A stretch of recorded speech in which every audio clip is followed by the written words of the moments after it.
इसका जिम्मेदार कौन है? इसका जिम्मेदार आप है, होम मिनिस्टर है। आप बंद कमरे में रह के आप सुन रहे होंगे मेरी बात, लेकिन आप बंद कमरे में रह के बहुत दिन छुप नहीं सकते। एक दिन हम बाहर खींच के लाएंगे। मैं शुरू करता हूं, पेपर चुराने वाले बचते रहे, पेपर चुराने वाले बचते रहे, मेहनत करने वाले पीटते रहे। ये कैसा न्याय, ये कैसी रीत? गुनाहगार हंसते रहे, मासूम सिसकते रहे। यानी मासूम लोग आज मासूम तो ठीक है, आपका हिंदी बहुत अच्छा होगा, आपका हिंदुस्तानी भी अच्छा होगा, मेरा भी थोड़ा हिंदुस्तानी सुनिए। सर, मैं ये इसलिए कह रहा हूं कि पेपर लीक होने से कितने मासूम लोगों का नुकसान हुआ और कितने लोग पीटे गए, कितने माँ बाप परेशान हैं, कितने औरतें बच्चे परेशान हैं। इसको जाहिर करने के लिए ये बात मैंने आपके सामने रखी। आज तक पेपर लीक के मामले में किसी को सजा नहीं हुई। जब जांच और जस्टिस का यही हाल हो तो केवल कानून में कड़ी सजा लिख देने से न्याय नहीं मिलेगा।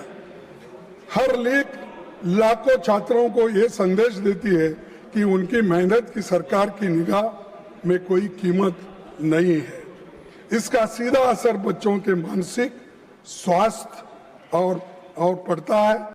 परीक्षाएं टलती है, पेपर लीक होते हैं, नतीजे देर से आते हैं और भर्तियों का वर्ष तक अटकी रहते हैं। नतीजा ये होता है कि युवाओं का करियर रुक जाता है। कई उम्मीदवारों की उम्र सीमा निकल जाती है। इसीलिए हमारी मांग है कि सभी परीक्षाओं के लिए एक कानूनी रूप से टाइम बाउंड एनुअल कैलेंडर बनाया जाए ताकि सरकार भी समय सीमा के प्रति जवाबदेह हो और छात्रों का भविष्य अनिश्चितता से भरोसे से न रहे। आज सरकार फास्ट ट्रैक कोर्ट्स की और स्पीडी इन्वेस्टिगेशन की बातें करती है, लेकिन उसका अपना रिकॉर्ड क्या है? 2024 नीट पेपर लीक मामले के मुख्य आरोपी को क्लीन चिट मिल गई है, जिनका नाम अभी हमारे जयराम रमेश जी ने लिया, मुखिया लिया। तो क्या किया साहब? उसको नाम मालूम है, जो आदमी किया वो भी मालूम है, डालना उसको भी मालूम। हाँ, पहले तो बोलते थे छोटी मोटी चीज को, अगर डी नोटिफिकेशन क्या है वो, डिमोनेटाइजेशन में अगर मैं विफल हो जाऊंगा तो 15 दिन के अंदर मैं नहीं करूंगा, मैं चौराहे पे अपने आप को लटका देना, मेरे फांसी डाल। ये उन्होंने कहा, मैं मजाक से नहीं कर रहा हूं, आप ही की बात है। लगाओ ना इसको, जो आदमी किया आपको मिला है, आपके हाथ में है, जो आपको उसको क्लीन चिट दे रहे हैं, जो मिलता है उसको छोड़ रहे हैं, और आपका अचीवमेंट 0 है। किसी को शिक्षा अब तक नहीं हुई। तो सर, 2026 मामले में दिल्ली की फास्ट ट्रैक कोर्ट में सीबीआई समय पर पेश तक नहीं हुई, और पिछले दशक में केंद्र और राज्य की कम से कम 152 परीक्षाएं पेपर लीक के शिकार हो गए। और खड़गे जी, सभापति जी, ये कोई पहली नाकामी नहीं है। 2015 से लेकर 16, 21, 24 और 2026 तक नीट बार बार पेपर लीक और गंभीर गड़बड़ियों के आरोपों से घिरता रहा। हर बार मोदी की गारंटी फेल होते गई। हमेशा बोलते रहे मैं देख लूंगा, इस बार नहीं होने दूंगा, कड़ी से कड़ी सजा मिलेगी। कहां है कड़ी से कड़ी सजा?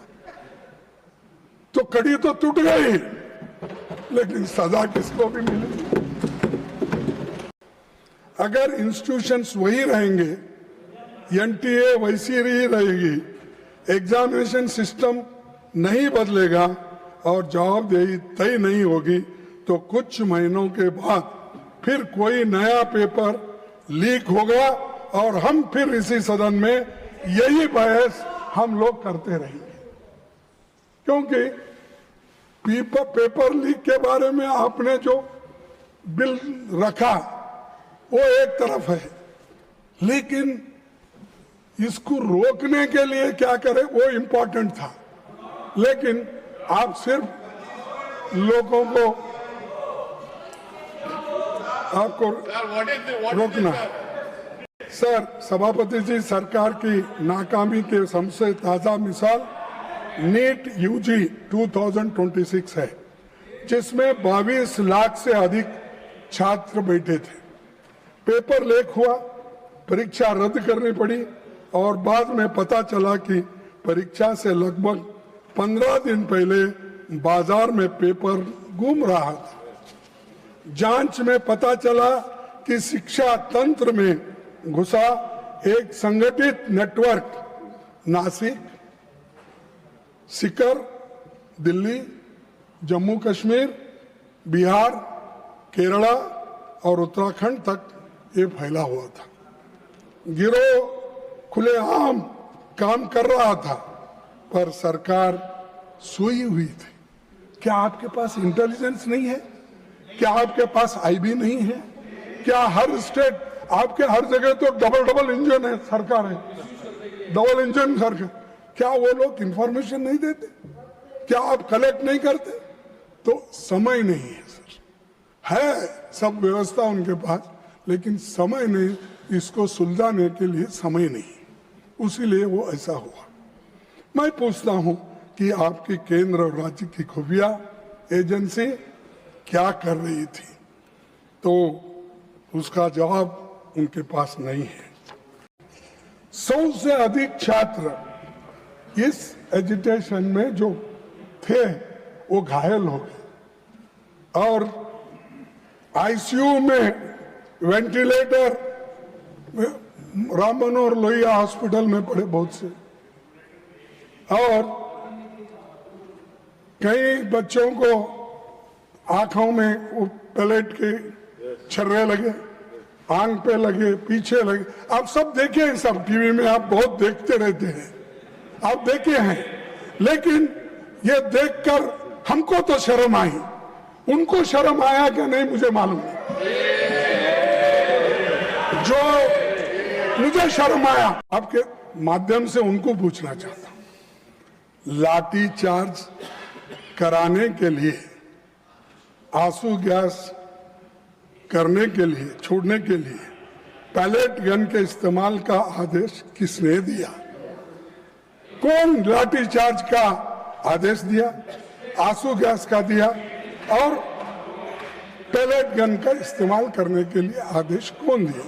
न आप स्टेटमेंट दे सकते थे, लेकिन आप नहीं, क्योंकि आप होम मिनिस्टर को हिफाजत करना चाहते हैं, लेकिन बहुत दिन हिफाजत नहीं कर सकते।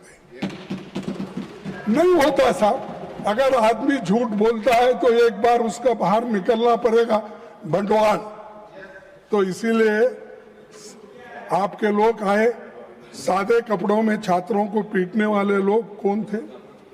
दिल्ली पुलिस किसके अधीन है? सीआरपीएफ एंड रैपिड फोर्स किसके आदेश पर काम करता है? इस पूरे घटनाक्रम का सर्वोच्च सूत्रधार कौन थे?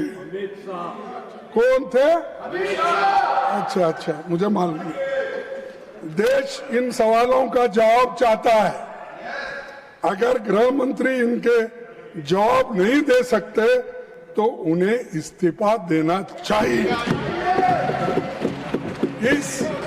इन सवालों का जवाब अगर उनके पास नहीं है, अगर वो सफाई नहीं दे सकते यहाँ आकर, वो सदन में आके ही देना, मैं बाहर पूछ रहा हूँ थोड़ी, तो आना और वो देना चाहिए।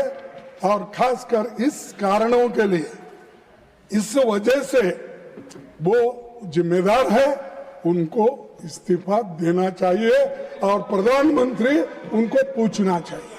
लेकिन प्रधानमंत्री की हिम्मत होती है या नहीं मुझे मालूम नहीं, लेकिन ये उसके जिम्मेदार है। जो चीजें मैं आपके सामने रखा, अगर वे इस्तीफा नहीं देते तो प्रधानमंत्री को उन्हें पद से हटाया जाना चाहिए और दूसरे बर्खास्त करना चाहिए। अरे मेरे विद्यार्थी जो गांव-गांव से आए, स्टेट से आए, उन बच्चों को पैलेट्स का यूज करके उनको मार रहे हैं और हॉस्पिटल में गिरे हैं। किसका आंख गया, किसका कान गया, किसका हाथ गया, किसका पैर टूटा। इसका जिम्मेदार कौन है? इसका जिम्मेदार आप है, होम मिनिस्टर है। आप बंद कमरे में रह के आप सुन रहे होंगे मेरी बात, लेकिन आप बंद कमरे में रह के बहुत दिन छुप नहीं सकते। एक दिन हम बाहर खींच के लाएंगे और जनता के सामने हम दिखाएंगे इनके दिल में क्या है। सभापति जी, आप अभी पब्लिक एग्जामिनेशन अमेंडमेंट बिल 2026 में जो यहाँ चर्चा के लिए आई है, उसमें सिर्फ आंकड़े बदले हैं। मेरे पास पूरा ये है बिल, तो उन्होंने पढ़ा, वो बिल मेरे पास भी है। इसमें सिर्फ आंकड़े बदलते गए, उससे कुछ होने वाला नहीं है। ज्यादा जुर्माना, कड़ी सजा, special task force, fast track courts जैसे प्रावधान आपने इसमें रखा है, इससे कुछ फर्क पड़ने वाला नहीं। फर्क इससे पड़ेगा आप किस ढंग से इस एग्जामिनेशन को लेके चलेंगे और विदाउट पेपर लीक आप कैसा बनाएंगे, वो उस पे ऊपर निर्भर करता है। नहीं कि इसको हमने बढ़ाया 1 करोड़ से 10 करोड़ किया या 2 महीने से 6 महीने किया, इससे सुधारने वाला नहीं है। तो इसलिए मेरा कहना ये है कि ये तो नई बात तो नहीं है, लेकिन ये जो मजबूत कानून लाने के लिए हमने 2024 में ही इसकी मांग रखी थी, लेकिन तब आपने हमारी इस बात को नहीं माना और उधर से अभी अपने भाषण में कहा कि आप लोगों ने नहीं माना। लेकिन इस मजबूत कानून को ठीक करने के लिए हम बार बार आपके सामने कहते रहे, लेकिन आप किए नहीं।